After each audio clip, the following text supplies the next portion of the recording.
지난 영상에서 경찰 공무원의 현실적인 장점 7가지를 말씀드렸는데요. 이런 의문이 드시죠? 그렇게 좋으면 왜 그만뒀는데? 지금부터 그 이야기를 시작합니다. 안녕하세요. 슬기로운 경찰 생활을 알려드리는 전직 경찰입니다. 하나, 물이 안 좋다. 우리 주변에서 볼 수 있는 가장 나쁜 놈, 가장 이상한 놈, 진짜로 미친 놈은 다 경찰서로 온다고 보시면 돼요. 경찰은 빗자루예요.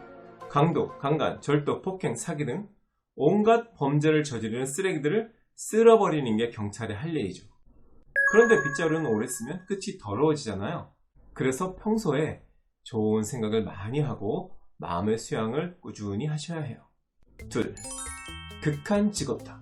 2018년 기준 계급별 누적 공상자 수를 보면 경위가 5만 명으로 가장 많고 그 다음 순경이 2만여 명으로 두 번째예요. 다음 기능별 공상자를 보면 지역경찰이 5만여 명으로 압도적으로 많고 수사형사 기능이 2만여 명으로 그 다음이에요. 이 말은 공채를 통해 순경으로 들어오면 지역경찰에 배치가 되고 그러면 공상을 당할 가능성이 매우 높아진다는 거죠. 경찰은 기본적으로 위험한 상황에 자주 노출이 돼요.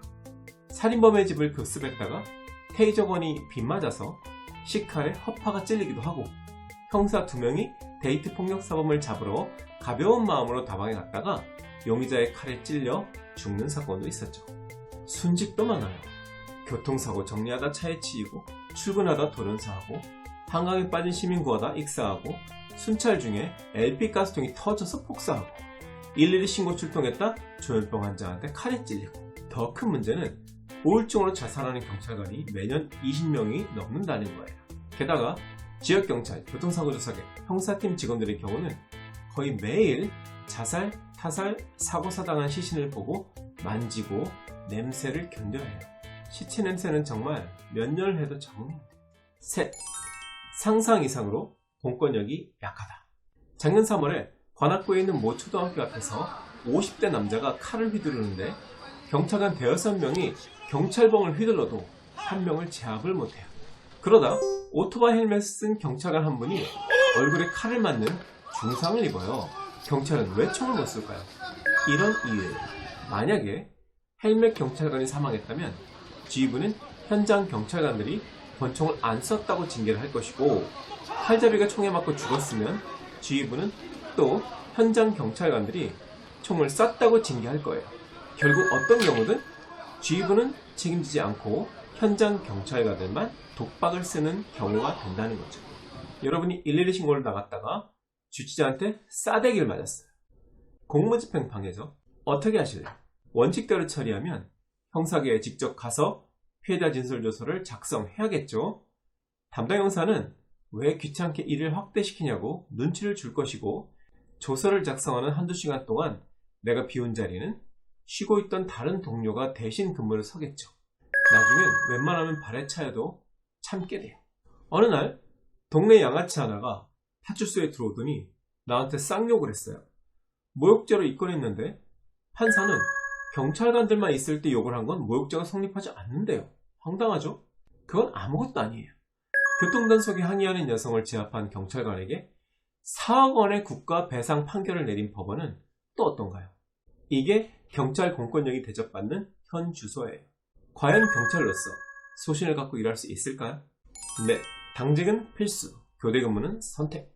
2007년 퇴직공무원 직종별 사망 연령을 보시면 소방직이 58.8세, 경찰직이 62.3세로 나와요. 물론 예전 자료지만 소방직과 경찰직의 평균 수명이 가장 낮다는 것을 확인할 수 있죠. 두 직종의 공통점은 뭘까요? 네, 야간 근무를 한다는 거죠. 실제로 국제암연구기구에서는 교대 근무를 2급 발암물질로 규정하고 있고요. 미국에서 야간 교대 근무를 하는 간호사 7만 5천 명을 대상으로 22년간 진행한 연구에 따르면 이들의 사망률은 일반 여성보다 11%나 높다고 해요.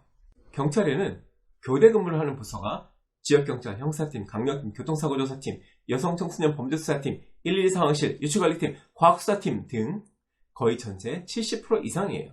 거기다 나머지 30%는 3주에 한 번씩 야간 당직 근무를 하죠. 결국 경찰 전체가 야간 근무를 하는 셈이에요. 이쯤 되면 경찰에게 야간 근무 생명수당을 추가로 지급해야 하지 않을까요? 5. 스마트폰은 5G 시대, 경찰 인사는 조선시대. 공무원 직급별 분포도를 보세요. 빨간색이 경찰이에요. 다른 기관은 5급, 6급층이 매우 두터운 데 비해 경찰은 경감, 경정층이 현격히 좁죠. 그나마 총경 이상 자리는 경찰대생과 간부호생들이 독식하고 있어요. 그래도 양심은 있는지 순경 출신 승진 할당제라는 훌륭한 제도가 있는데요. 가끔 순경 출신도 총경 승진 명단에 한두 명씩 껴져요. 결정적으로 경찰은 인사 부조리가 너무 심해요. 경감, 경정부터는 원칙적으로 1, 2년마다 인사 대상이 된다고 했죠. 그때마다 집 가까운 경찰서라도 가려면 소위 백을 써야 해요. 가만히 있으면 왕복 4시간 거리에도 발령내요. 엿드시라는 거죠. 그리고 심사 승진 제도는 더 말도 못해요. 그래서 시험으로만 승진하다가 나중에 경위 경감에서 승진을 포기하는 경찰관들이 엄청 많아요. 6. 15호봉 정도 되면 경찰과 일반직 총급여에서 역전 현상이 나타나요. 자, 이 표 다시 한번 보시죠. 일반직이 경찰보다 5급, 6급 승진이 빠르고 비율이 높죠. 거기다 일반직 공무원은 직급이 9단계고 경찰은 계급이 11단계예요. 당연히 일반직이 승진이 빠르고 직급에 따라 기본급이 높아지므로 15호봉 정도가 되면 일반직의 총급여가 경찰보다 많아지는 거죠. 더군다나 연금은 매월 받는 급여에 비례해서 기여금이 나가기 때문에 경찰은 연금 수령액도 적어지는 거예요. 비록 2017년도에 경찰 공무원 근속 승진 연한 단축 개정안이 시행되면서 기존의 순경에서 경감까지 30년 걸리던 근속 연한이 25년 정도로 단축되었지만 여전히 경감 근속 대상자 중 승진 TO가 30%로 제한되고 일반 공무원이 6급까지 승진하는데 평균적으로 23.6년밖에 걸리지 않는다는 점을 고려하면 경찰의 현실은 여전히 경찰관들의 발행과는 멀다고 할 수밖에 없어요. 7. 이제 자치경찰이 된다고? 소방에서 이미 자치소방하다 망해서 국가직으로 전환하는 마당에 웬 자치경찰? 차라리 수사권 안 받고 국가경찰로 남는 게 100배 낫다. 이건 최악이야, 최악. 오늘은 경찰의 현실적인 단점 7가지를 살펴봤는데요. 너무 실망하지 마시고 용기를 내셨으면 좋겠어요. 오늘의 결론. 저는 백을 쓰고 돈을 주지 않으면 승진이 안 되는 현실을 도저히 받아들일 수가 없어서 때려쳤어요. 하지만 대부분의 경찰관들은 꾹 참고 정년까지 무사히 가니까 안심하고 경찰에 많이 지원하세요.